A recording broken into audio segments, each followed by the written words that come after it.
Di video kali ini aku akan membahas sebuah peristiwa yang dialami oleh seluruh rakyat Indonesia. Peristiwa apakah itu?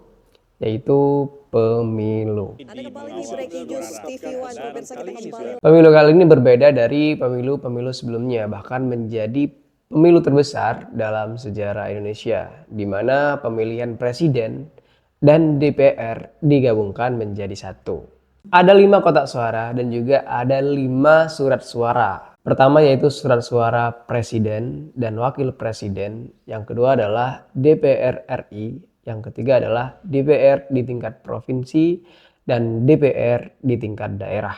Dan juga ada DPD. Dari 5 pemilihan itu, tampaknya yang jarang kita bicarakan adalah bagaimana proses penghitungan dari DPR atau Dewan Perwakilan Rakyat, baik di DPR RI maupun di DPRD. Oleh sebab itu, dalam video kali ini aku akan membicarakan dan membahas bagaimana cara penghitungan DPR RI dan DPD. Perhitungan perolehan kursi yang ada di DPR tampaknya berbeda dengan penghitungan suara yang dilakukan di pemilihan presiden. Pemilihan presiden cukup mudah karena siapa yang memenangkan suara 50+1, maka dialah yang memenangkan pemilihan presiden. Seperti saat ini, pasangan 02 Prabowo Gibran itu memenangkan suara 58%, mengalahkan paslon dari 01 dan 03. Oleh sebab itu, maka perolehan suara dari pasangan Prabowo Gibran memenangkan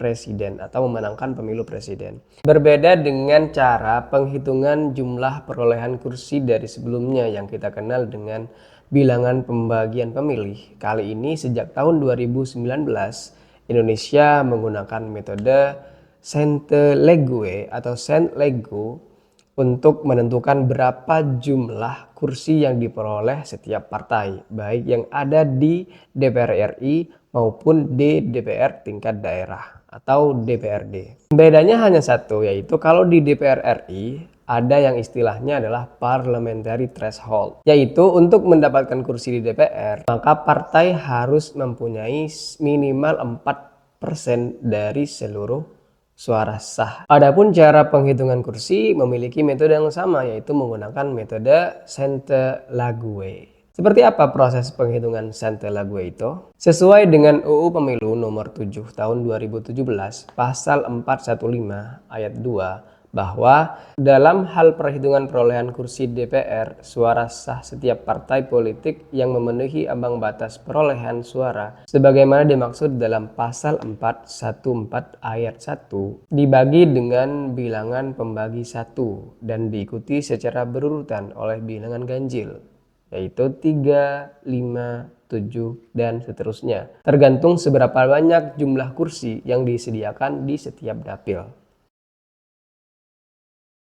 Metode Sainte-Laguë diambil dari seorang nama ilmuwan yaitu André Sainte-Laguë yang lahir pada tahun 1882. Nah, bagaimana cara menghitung perolehan kursi menggunakan metode Sainte-Laguë ini? Aku umpamakan misalnya di daerah Pamekasan di dapil X umpamanya. Di dapil ini terdapat 5 partai, yaitu partai A, partai B, partai C, partai D, dan partai E. Suara setiap partai diperoleh dari gabungan suara seluruh caleg partai tersebut atau suara yang diberikan ke partai. 5 partai itu diurutkan sesuai dengan perolehan suara, yaitu partai A memperoleh 36.000, partai B 18.000, partai C mendapat 15.000, partai D mendapat 9.000, dan partai E mendapat 6.000 suara. Untuk penghitungan kursi pertama dengan menggunakan metode Sainte-Laguë, seluruh perolehan kursi dari masing-masing partai akan dibagi dengan bilangan 1. Dengan demikian, partai yang memperoleh suara terbanyak adalah partai A dengan jumlah 36.000 suara. Dengan begitu, kursi pertama dari 5 kursi itu diperoleh partai A. Karena partai A telah memperoleh kursi pada pembagian pertama, maka pada pembagian kursi kedua, partai A dibagi dengan angka 3. sedangkan partai lainnya tetap dibagi dengan angka 1 karena belum mendapatkan kursi. Berdasarkan hasil perhitungan maka kursi kedua didapatkan oleh partai B dengan perolehan 18.000 suara, suara terbanyak dibanding partai lainnya. Di pembagian kursi ketiga karena partai B sudah mendapatkan kursi, maka jumlah suaranya akan dibagi dengan angka 3. Sedangkan partai lain tetap dibagi dengan angka 1 karena belum mendapatkan kursi. Dari perhitungan tersebut, partai C mendapatkan kursi dengan jumlah suara terbanyak, yaitu 15.000. Pada pembagian kursi keempat, karena partai C sudah mendapatkan kursi, maka dibagi dengan angka 3, sedangkan partai D dan partai E tetap dibagi 1 karena belum mendapatkan kursi. Berdasarkan perhitungan itu, maka partai A mendapatkan kursi keempat karena mendapatkan jumlah suara terbanyak dari partai lainnya, yaitu 12.000 suara.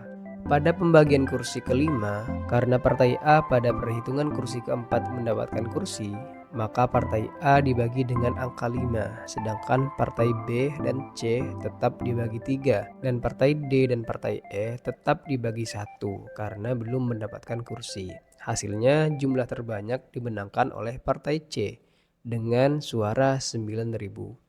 Nah, begitulah bagaimana cara pembagian kursi di pemilu DPR, baik di DPR RI maupun di DPR di tingkat daerah dan provinsi. Bedanya hanya ada pada PT atau Parliamentary Threshold, yaitu kalau ingin mempunyai kursi di DPR RI maka partai harus mempunyai minimal 4% dari seluruh total suara sah nasional. Sedangkan di tingkat daerah dan provinsi itu tidak memakai PT atau Parliamentary Threshold. Begitulah teman-teman cara menghitung menggunakan metode Sainte-Laguë atau Sainte-Laguë. Untuk konten selanjutnya aku akan membahas tentang perolehan kursi yang ada di DPRD daerah Pamekasan. Ini menarik karena sepertinya ada perebutan kursi yang terjadi antara partai P3 melawan partai Demokrat. Meskipun partai Demokrat suaranya ada jauh di bawah P3, bahkan di bawah PKB. Tetapi kok bisa ada perebutan ketua DPRD tingkat Pamekasan antara P3 dan Demokrat? Ini terjadi karena ketua DPR diambil dari jumlah kursi terbanyak dan jumlah suara tidak menentukan jumlah kursi. Oleh sebab itu, seperti apa dinamika yang terjadi?